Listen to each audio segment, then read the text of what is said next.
here we are at Sport Climbing Center in Colorado Springs, getting ready to top rope with my climbing partner, Trevor. We're going to go over some of the gear you're going to need to top rope safely. All of this gear is stuff that you can rent at your local climbing gym, or you can buy for not very much money yourself if you really get into the sport. We're going to start with something that's potentially the most simple, the ATC air traffic controller. This is your belay device. When rope gets routed through it and the locking carabiner, it acts as a brake, essentially a leverage point, so a belayer can catch a climber when they're falling. This is extremely important. When you get this, it's important also to inspect it. You want to make sure that the metal ATC portion has no cuts, any major scratches, or any deformities. You also want to make sure that this wire, that the plastic sheath around it is completely intact, because there is just small wire inside of here, and if the sheath gets nicked, that wire can poke out and can actually shred the rope that's feeding through the ATC when you're climbing, which you don't want to have happen. Next is your locking carabiner. They come in many different types. This is one kind. Here's another.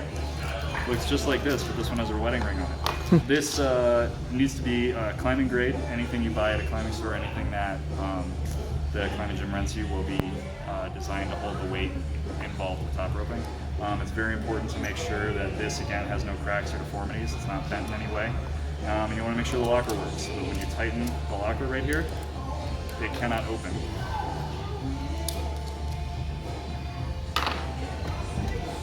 Next, we have a climbing harness. It's pretty simple. You have a waist belt that goes around your waist. You have your tie-in points on this specific harness. That is this loop and this loop. That is what you'll tie any soft piece of equipment to, namely a rope. This middle piece here is called a belay loop. This belay loop is what you'll tie metal things to, namely a locking carabiner when you're belaying. These are the only 2 points. These are the only 2 points on the harness: the belay loop or the tie-in loops that can be used for load bearing. All of these other loops are just attached to the harness with just a small amount of stitching. They are not designed to hold body weight. Do not clip anything into there that could potentially be holding someone's life. Next, you have leg loops. These leg loops simply wrap around your legs, keep the harness from falling off, and keep it a little more comfortable. These loops going around the side are called gear loops. If you're climbing outside, you'll need to carry gear up with you in order to climb, and that's where you can attach it to. Next, we have a chalk bag. This is completely optional. It's filled with climbing chalk. It's the same chalk that you would use, that weightlifters use, or anybody else uses to dry their hands out and get more friction. It's generally a magnesium carbonate. It could be other types. In order to use it, simply get some on your hands, get them all nice and dry. I don't have any chalk in here, but that's all. Next, you have climbing shoes.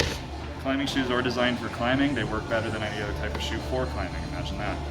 They have very soft, sticky rubber going around the sides of them, and they generally fit pretty snug. When you're renting these or picking them out, you want to make sure that your big toe is touching the front edge of the shoe. That's very important because you want to be able to feel on a small ledge, for instance, exactly where you're stepping with that big toe. If you have a big gap here, you're not going to really have a good feeling where you are on the rock or the climbing holds. And that can make it harder than it needs to be to climb. That's all I know. So, these are the leg loops. You set it on the ground, put your first leg and foot to the first foot loop. Same thing with the left.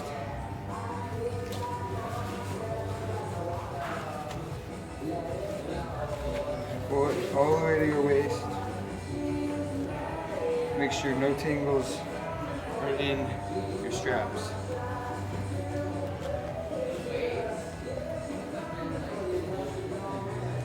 Tighten the waist belt.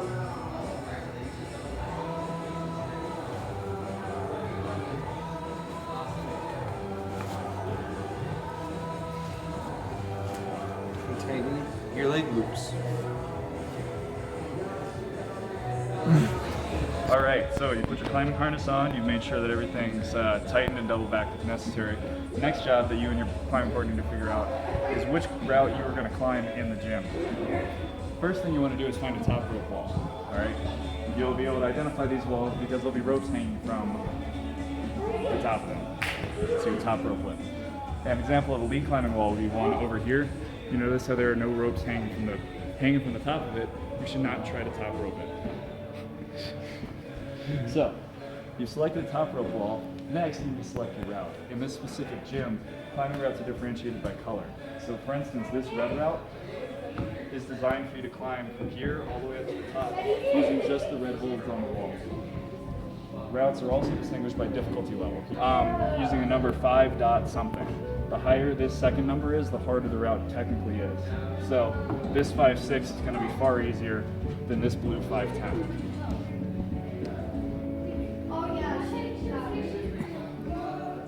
We've decided, my climbing partner and I,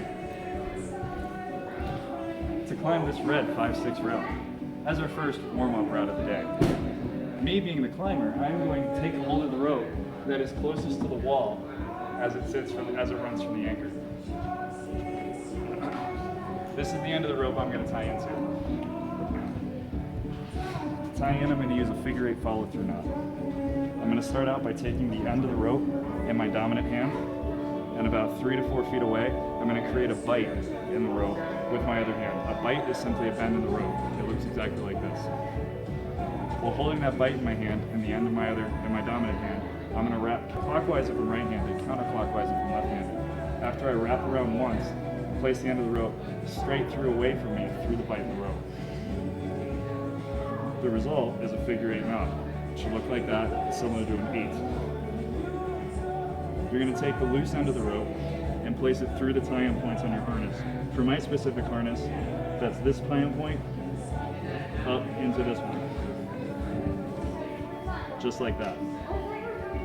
Some other harnesses vary. The two that we're using are exactly like this. You always want to go from bottom to top. Now for the follow-through part of the figure 8 follow-through knot. We're going to follow this end of the rope that's coming out of my bottom tie-in loop with this end of the rope. So if you just follow along, it'll make sense. Following it all the way through, wrapping around. And I'm going to continue to follow this rope until I end up outside of the figure 8 knot, with the end of the rope now pointing straight up to the anchor. I'm going to tighten this rope, make sure I have about 6 inches of slack. Now I'm tied in. It's very important that after I've checked myself to make sure my knot is tied appropriately and that I'm connected to the appropriate end of the rope, that my belayer checks as well. I like how he checks. An easy way to check is to remember the 2, 4, 6, 8, 10 rule. Starting from the high harness, you're going to make sure that you're tied into both the tie-in loops, and then you're going to count 2, 4, 6, 8, 10 pairs of parallel pieces of rope. This will indicate that you've tied an appropriate figure 8 follow-through knot. Go. I, the belayer, will lock myself into the opposite side of the rope. What I will do is I will make the bite in the rope and slide it through the closest of the ATC. I will then take my carabiner and lock it into the ATC as well as the rope.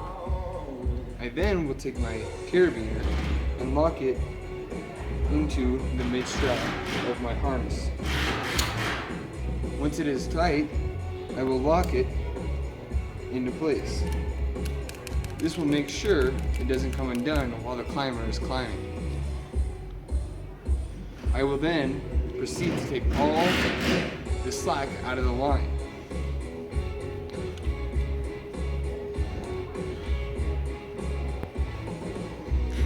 Now the climber can climb. After the climber is tied in and the belayer is set up as ATC, it is now time for your pre-climbing checks. It's very important that both partners check each other to make sure that everything is safe. So me, the climber, I'm checking to make sure that the belayer, his locking carabiner is clipped to his belay loop. His locking carabiner is locked.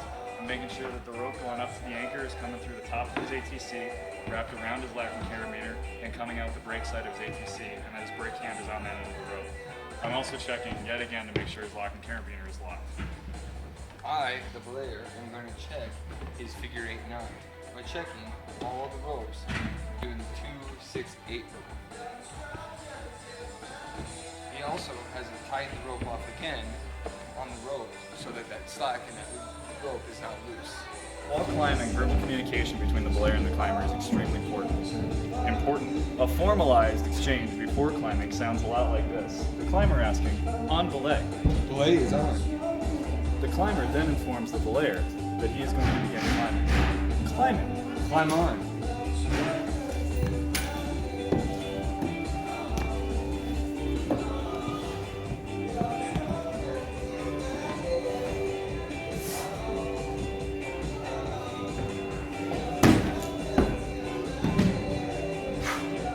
Nice catch, belayer. Gotcha. All right, I think I got this move now.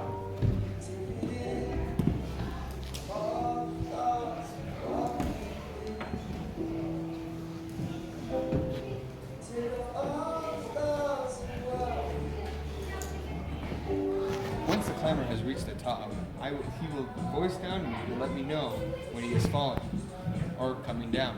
It is important for when he comes down to let go of the wall completely. If he does not, he will run the risk of hurting his hands or other parts of it. What will also may happen is he could catch the wall, I could let him down, and he would come down and not as smooth of a fall as I want him to.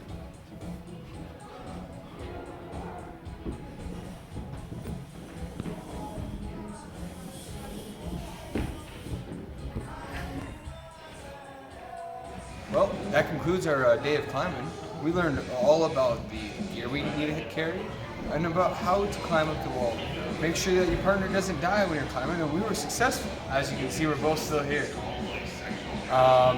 It's important to make sure you're hydrated while you're climbing. You could be here for hours sitting around looking at a route and climbing. You don't want those muscles to fatigue at the end of the day. It's true.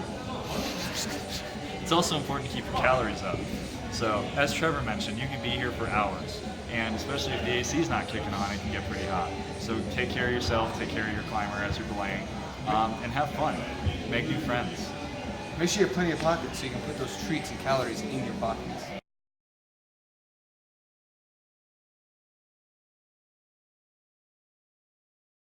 Climb on.